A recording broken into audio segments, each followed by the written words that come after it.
Muy buenos días para todos. Muchas gracias a la Unión de Exportadores y al Banco República por esta invitación nuevamente. Hace exactamente un año que compartíamos esta instancia en circunstancias distintas y bueno, luego de casi 9 meses de esta nueva administración podemos decir que no nos imaginábamos este año, ha sido un año desafiante. Y bueno, seguimos con los compromisos planteados en ese momento y creo que es una buena oportunidad para repasar estos compromisos y ver cómo seguimos para adelante. Claramente este año ha sido, lo recordaremos en la historia por lo que es la pandemia y el efecto que el COVID-19 ha tenido tanto en lo social, en lo sanitario y en lo económico. Y es en estos tres frentes que desde el Ministerio de Economía y Finanzas hemos respondido, poniendo a disposición los recursos necesarios para enfrentar en estas tres dimensiones. De esta manera preparamos a nuestro sistema sanitario, ampliamos la cobertura social, muchas veces cobertura que se le tuvo que dar otras soluciones que no estaban pensadas para situaciones extraordinarias como las que atravesamos este año, y por otra parte se dio un foco especial a los sectores más vulnerables, especialmente a través del apoyo que dio el Ministerio de Desarrollo Social.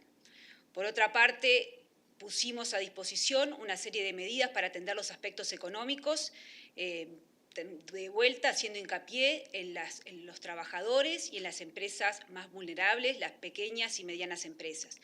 Quizás en este sentido el instrumento más notorio que pusimos a disposición es el que ya comentó el presidente del Banco República, que se trata de los créditos garantizados por el Estado a través del SIGA.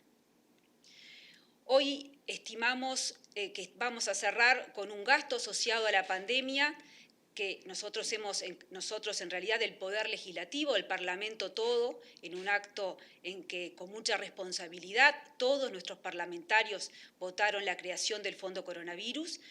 El equipo de economía estimó que esos gastos iban a ascender a unos 770 millones de dólares y diría que hoy vamos a cerrar el año con una cifra muy similar a esta estimación de 770 millones de dólares para todo este año, en donde los mayores rubros de los egresos corresponden a la cobertura que ha dado, el apoyo que ha dado el MIDES, a los apoyos para los seguros de desempleo y a la resignación de aportes del sistema de seguridad social. Los motores de la economía han seguido funcionando, obviamente, ajustados por las circunstancias de la pandemia. Ayer conocimos los datos de cuentas nacionales del producto que corresponden al tercer trimestre bajo una nueva metodología. Y las cifras nos indican que bajo esta nueva metodología, el tercer trimestre creció en relación al trimestre anterior, desestacionalizado, 7,8%, con lo cual estaríamos dejando atrás la recesión económica. Si vamos a la comparación interanual, y de vuelta sigo con la nueva metodología, la actividad en el tercer trimestre habría caído 5,9%. Las nuevas cifras del Banco Central nos indican que el nivel de producto, la totalidad del producto, hoy es mayor, pero que la economía estuvo prácticamente estancada desde el 2017 hasta inicios del 2020. Me estoy refiriendo a los 3 años previos al COVID. Para el periodo 2017-2019, el crecimiento promedio anual de este periodo fue 1,5%, en lugar de ser 1,5%, que era lo que teníamos con las viejas cifras de la vieja metodología, ahora pasó a ser un 0,8%, con todos los problemas que sabemos y los cuidados que hay que tener al considerar los promedios.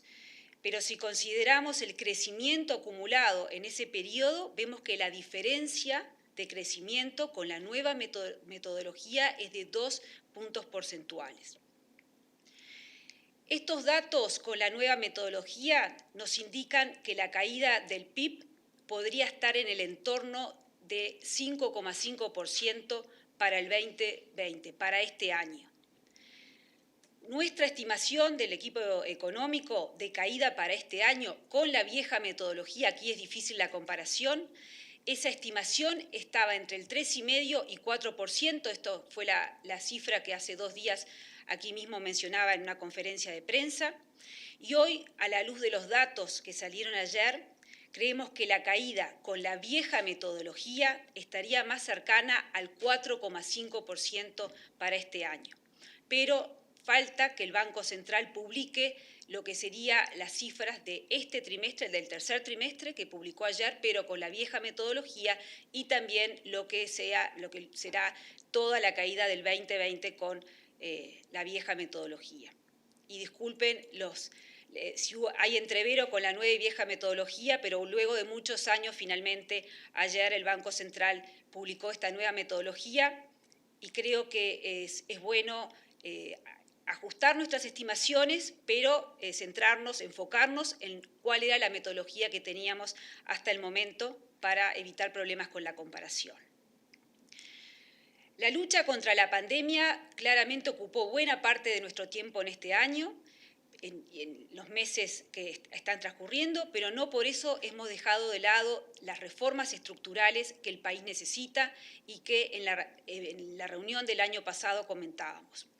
Es así que en la Ley de Urgente Consideración, en el presupuesto nacional y en otras medidas que tomó el Gobierno, se pauta un cambio en temas importantes que constituyen la base para las transformaciones que necesita el país en materia de competitividad. Quisiera destacar en ese sentido la nueva institucionalidad fiscal, que incluye una regla fiscal, y entiendo que esto está marcando un hito en la historia fiscal de nuestro país. En efecto, Uruguay ha sufrido los efectos del exceso de gasto en los momentos de crecimiento económico y también la falta de recursos en los momentos de recesión. La implementación de una nueva regla fiscal basada en el balance estructural y con un tope de gasto busca alcanzar una trayectoria fiscal sostenible en el tiempo que permite una mayor previsibilidad macroeconómica, pero además nos permite asegurar la sostenibilidad de las políticas sociales, aspecto sobre el cual hemos venido insistiendo. Tenemos, por otro lado, cambios en la gobernanza de las empresas públicas que son innovaciones, tanto en la Ley de Urgente Consideración como en el presupuesto nacional. Pedimos así que se define una regla financiera que complementa la normativa actual para asegurar que la inversión que toda la sociedad hace en estas empresas públicas tenga rendimientos que se puedan medir adecuadamente y que tengan relación, se rinda cuenta con su patrimonio y se rinda cuentas a la ciudadanía sobre ese retorno. Esto obviamente no quiere decir no dar subsidios, sino que estos subsidios que tengan que dar las empresas públicas y que apoyamos deben considerarse en la medida de los retornos. Es particularmente importante el trabajo que viene realizando, que ha realizado el Comité de Expertos en materia de combustibles y que en estos días, esta semana, ha dado a conocer y ha publicado y ha tenido un taller con la prensa para dar a conocer cuáles han sido los resultados hasta el momento. La alineación de los combustibles a lo que son las tarifas de la región constituye un elemento clave en términos de competitividad. Resta ahora que el Poder Ejecutivo haga su propuesta, le eleve a la Asamblea General, elemento que ocurrirá en las próximas semanas. Quisiera destacar también las ganancias de eficiencia en materia de gasto público. En este sentido, apenas asumió esta nueva administración, se publicó un decreto que establecía o exhortaba a una reducción importante en los recursos, a una reducción importante en los recursos públicos, que implicaba un ahorro sustantivo, luego de realizar los análisis correspondientes, las reasignaciones correspondientes y las priorizaciones de las tareas. Recuerdo que esto fue antes del 13 de marzo, cuando conocimos de los primeros casos del COVID. A pesar de que tuvimos este año complicado, con pandemia, podemos decir con satisfacción que se han logrado importantes ahorros, y esto no tiene nada que ver con lo que son los fondos destinados a hacer frente a la pandemia, que, como dije, están encapsulados en el Fondo Coronavirus. Se aprobó, por otra parte, el presupuesto quinquenal en total cumplimiento con el compromiso de no aumentar impuestos. Esto también es pro-competitividad. Se rompió de esta manera con la lógica de que todas las mejoras en las cuentas fiscales tenían que provenir de mayores ingresos del Estado, que no son ni más ni menos que mayores ingresos, mayores impuestos que paga la ciudadanía. Se apostó al ahorro para mejorar estas cuentas fiscales, y para adelante contamos que el retomar la senda de crecimiento sí nos va a llevar a aumentos genuinos en los ingresos del Estado. Por otro lado, el presupuesto se elaboró con la idea de tener un mayor seguimiento y cuidado de los dineros de todos los uruguayos. En materia de negociaciones salariales, se conversó muy intensamente con todos los actores sociales. Destacamos la responsabilidad y la madurez cívica de parte de todos los actores, priorizando claramente en las rondas salariales el empleo, que es el principal desafío que tenemos entre manos, como comparto la preocupación del viceministro Fent en este sentido, y se acordó que los salarios reales iban a acompasar la evolución de la economía en este año considerado como extraordinario. En materia de inserción internacional, me gustaría compartir algunas cifras internacionales y locales. El presidente Ferrer ya hizo mención a algunas de ellas, que nos va a permitir ubicarnos en el contexto internacional, el contexto que estamos viviendo, para luego compartir algunas de las iniciativas que hemos tomado y los objetivos que tenemos en esta materia. La pandemia ha tenido un impacto importante en el comercio internacional. Sin embargo, este impacto ha sido menor a lo que inicialmente se estimaba. En las previsiones de la OMC, en abril, se estimaba que la caída en materia comercial podía estar entre un 13%, pero podía llegar hasta una caída de un 32%. En octubre esa previsión fue de un 9%, lo cual sigue siendo un impacto muy importante, y en este momento la variación interanual de los primeros 9 meses de este año nos lleva a que tenemos una caída de casi 11%, como comentaba Salvador Ferrer hace unos minutos.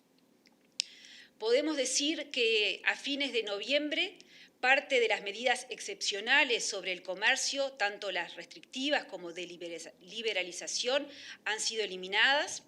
Hasta noviembre de este año se contabilizaban unas 343 medidas comerciales impuestas en el año por diferentes países del mundo, tanto para restringir las exportaciones, fundamentalmente lo que tiene que ver con los insumos y los equipos médicos, como para facilitar las importaciones de estos mismos productos, obviamente como consecuencia de la pandemia. Sin embargo, el 22% de las políticas de liberalización y el 37% de las políticas restrictivas que se han tomado en la emergencia ya han sido dadas vueltas, ya han quedado de lado. Y en ese sentido, América Latina y el Caribe ha seguido esta tendencia, aunque la eliminación de estas medidas va por un camino un poco más lento. Las exportaciones de América Latina vienen en un sendero de recuperación. No obstante, las ventas de América Latina al mundo en los primeros 9 meses de este año siguen cayendo. Lo que se refiere al Mercosur, tenemos una caída interanual de 8%, algo similar ocurre para Centroamérica. En el caso de México, la caída es del 14%, y en el caso de los países andinos de un 20%. Es importante señalar que en lo que se refiere a los precios de los commodities, en este momento se está observando una evolución favorable, especialmente lo que es el segundo semestre de este año, como marca el índice de precios de commodities, por ejemplo, de Bloomberg, y uno esperaría, esto sería como un elemento positivo que nos da luz sobre lo que puede ser el año 2021. En síntesis, vemos que el golpe del COVID-19 al comercio internacional ha sido muy fuerte, pero menor a lo que se esperaba inicialmente cuando surge la pandemia. Y por otro lado, como comentaba, la recuperación de los precios de los commodities se puede ver como una buena señal a la hora de trazar las perspectivas para el 2021. Vamos ahora a lo que se refiere específicamente al caso uruguayo.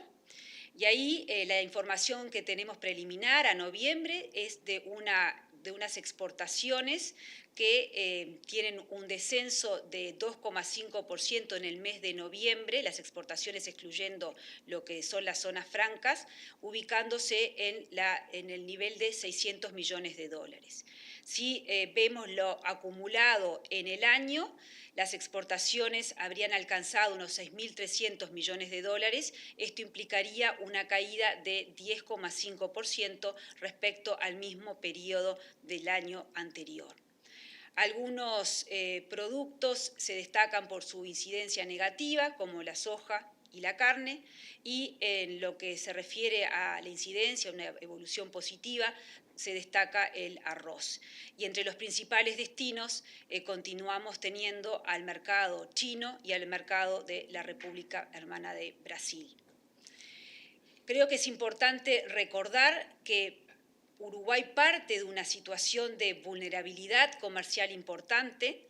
Cuando miramos lo que sucede en el mundo y la situación uruguaya, vemos que en el caso de las exportaciones uruguayas, todavía el 63% de las exportaciones, de las ventas nuestras hacia el exterior, lo hacen pagando algún tipo de aranceles, cuando en el caso de nuestros competidores esto es muchísimo menos, tendiendo a cero, como es el caso de Nueva Zelanda, Australia o Chile.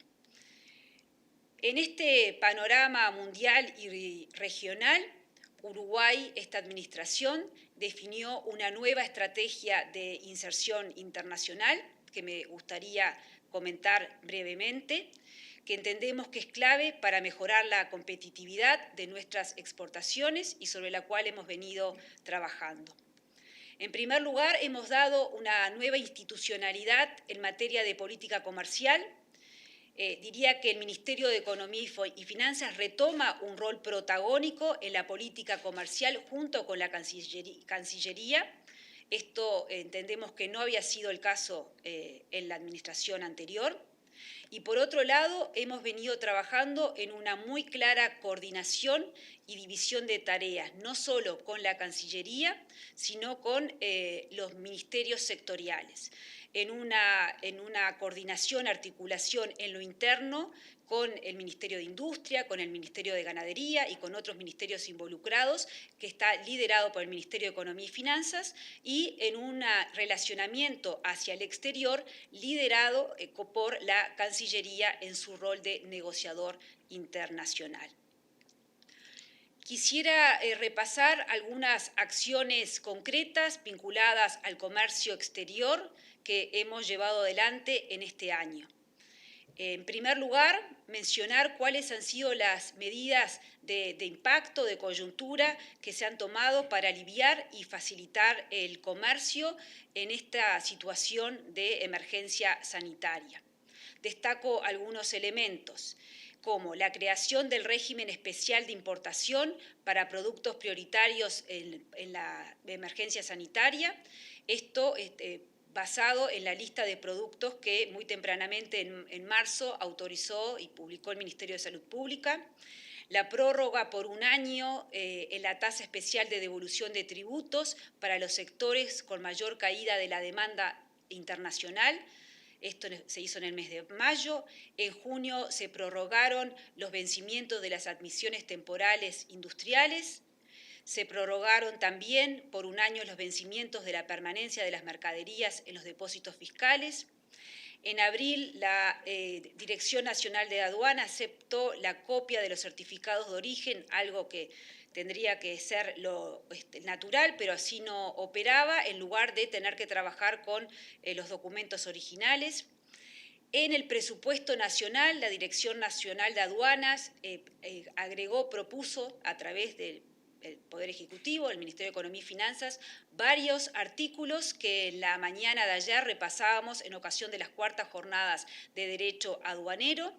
Dentro de estos cambios que son parte de la ley de presupuesto nacional, se encuentran las modificaciones del régimen de muestras. También en el presupuesto nacional disminuimos la tasa que pagan los exportadores, las exportaciones al LATU. El pago del documento único aduanero pasó desde abril del 2020 a ser únicamente por medio electrónico. Anteriormente era una mezcla entre electrónico y pago presencial. Desde mayo se trabaja con un certificado de origen digital con Paraguay y estamos trabajando en un plan piloto en el mismo sentido con la República de Chile. En materia de mercados, como ya han comentado, esta semana se desarrolló la cumbre del Mercosur. El lunes tuvimos la reunión de ministros de Economía, el martes se llevó adelante la reunión del Consejo de Mercado Común del Mercosur y finalmente el miércoles asistimos a la reunión cumbre de jefes de estados. Y de esta manera Uruguay finalizó la presidencia pro tempore y le pasó la presidencia a Argentina. Durante este semestre hemos trabajado intensamente con la Cancillería para lograr avances en materia de un mejor funcionamiento interno en el Mercosur, tanto en materia comercial como en lo que se refiere a la institucionalidad del Mercosur, proponiendo una modernización institucional que redundará en ahorros presupuestarios. Dentro de la referencia a los mercados, obviamente que lo prioritario es comentar sobre lo que era la prioridad en esta presidencia pro tempore, que era la firma del Acuerdo Unión Europea-Mercosur. Esta firma es sabido que no se llevó adelante, no obstante lo cual es bueno decir que Uruguay hizo todo lo que estuvo a su alcance para que se llevara adelante este acuerdo, para que se alcanzara, tanto en el plano diplomático como en el plano técnico-comercial.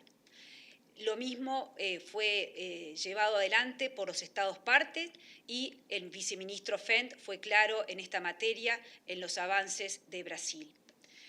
De parte de Uruguay, el canciller Bustillo viajó por Europa en los últimos meses y acordó avanzar en la preparación de un nuevo protocolo que podría adicionar nuevos requerimientos medioambientales, pero de manera recíproca. Estos protocolos tienen que ser cumplidos por la Unión Europea y por los Estados partes del Mercosur. Y esto sería algo adicional a lo que ya se cuenta en el tratado. También de la mano de la presidencia pro tempore, Uruguay finalizó los trabajos internos y los Estados partes también finalizamos los trabajos internos por parte del Mercosur en áreas en las que el bloque hace concesiones a la Unión Europea. Es así que se logró acordar el protocolo para el comercio electrónico, un área clave para el desarrollo de nuevas tecnologías y la ampliación de comercios de servicios de alto valor agregado. Es algo en donde nos debíamos el avance y en materia de los países del Mercosur, aunque parezca raro, pero todavía no lo habíamos hecho. Se lanzó una nueva ronda para incorporar mayores compromisos de comercio de servicios entre los países del Mercosur. Se avanzó en el sistema de administración de cupos para las importaciones del Mercosur. Estoy hablando de una especie de diálogo entre las aduanas del Mercosur. Se trabajó para modernizar el régimen de origen del Mercosur, más en línea con lo que se viene trabajando con la Unión Europea. Se avanzó, como dijo el viceministro Fent, en el análisis del sector automotor. A nivel del bloque regional se compararon los distintos acuerdos y se ha trabajado para llegar a consensos en esta materia. Con respecto a otras negociaciones más allá de la Unión Europea, también Roberto Fent ha hablado al respecto. Se avanzó en la negociación, continuamos avanzando, diría, en la negociación con Corea del Sur. Es un relacionamiento interesante, de alguna manera es un relacionamiento a dos velocidades, porque Argentina tiene una trayectoria, está recorriendo un proceso diferente en lo que se refiere a los bienes. En el caso del relacionamiento con Israel, los distintos estados partes del Mercosur han profundizado el relacionamiento bilateral, están avanzando en ese sentido y esperemos próximamente tener novedades para el caso uruguayo. En el caso de México se suscribió la decisión que establece las reservas a lo que son los anexos de los servicios e inversiones negociados en el 2004 en el Tratado de Libre Comercio. Se está avanzando con Chile en plantear en el TLC la incorporación de encadenamientos productivos y cadenas globales de valor, uno de los elementos que la presidenta Andrea Roth hacía mención como muy relevantes. Esto nos permitiría que Uruguay venda sus productos a Chile y que Chile logre vender, incorpore esos productos, en sus procesos productivos y luego pueda vender esos productos al resto del mundo. Y como recordamos, Chile tiene una amplia red de facilidades para sus exportaciones. En el caso de Egipto, recordamos que el Mercosur tiene un TLC con Egipto y en el caso uruguayo estamos trabajando para mostrar los beneficios de este acuerdo y sacarle mayor provecho. También estamos trabajando para sacar mayor provecho a los acuerdos que ya tenemos con Perú y Colombia. Estamos trabajando para tener un reparto de las cuotas que sea el adecuado para el Mercosur y para Uruguay en lo que es el Brexit, la separación del Reino Unido con la Unión Europea. Y finalmente, como decía el viceministro Fent, estamos trabajando para tener alternativas de venta de nuestros productos en mejores condiciones para los mercados de China, de Estados Unidos y de Rusia. Por lo tanto, dado este relacionamiento, dado el avance de estas negociaciones con los distintos bloques, quisiera compartir cuál ha sido la propuesta de Uruguay al finalizar la presidencia pro tempore del Mercosur, que es el bloque desde el cual Uruguay y los Estados miembros nos relacionamos con el mundo. Está claro que somos socios con distintas características. Cada uno de los países miembros del Mercosur tiene su estrategia de crecimiento y su estrategia de desarrollo económico definida. Estas diferencias nos enriquecen, pero nos llevan a replantearnos la conveniencia de ir hacia una mayor flexibilidad del Mercosur en su relacionamiento con el exterior. La marca Mercosur tiene una tradición y un valor en sí misma que queremos preservar y potenciar. Pero entendemos que para potenciar esta marca tenemos que revisar la manera en que nos relacionamos hacia el exterior. Y por eso hemos propuesto un esquema más flexible que contemple y respete nuestras diferencias. Y esto nos permitiría ir a distintas velocidades, marcando las prioridades de cada uno de los países. Los avances con los potenciales socios comerciales tienen que reconocer y respetar estas particularidades y estas diferencias y permitir, reitero, el avanzar con distintas velocidades.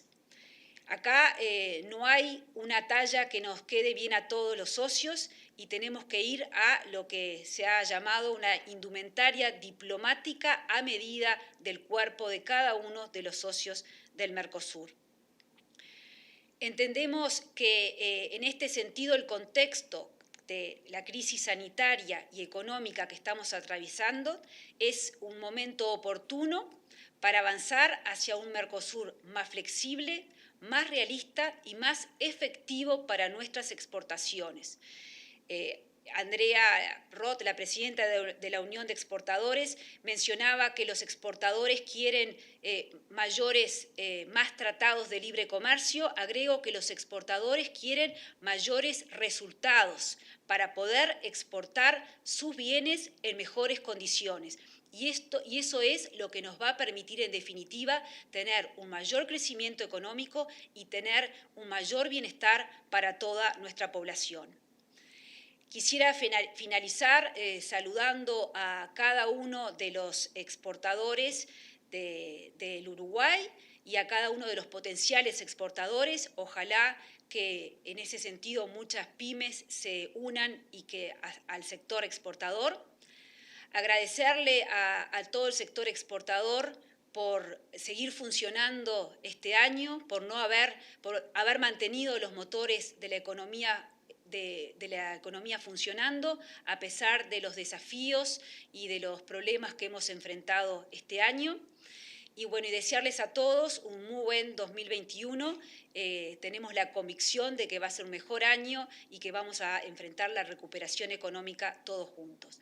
No dejo de transmitirles, como dijo la presidenta de la Unión de Exportadores, que mientras tanto debemos de seguir apelando a nuestra responsabilidad social y transitar lo que nos queda de esta ola de pandemia todos juntos y con mucha responsabilidad. Muchas gracias.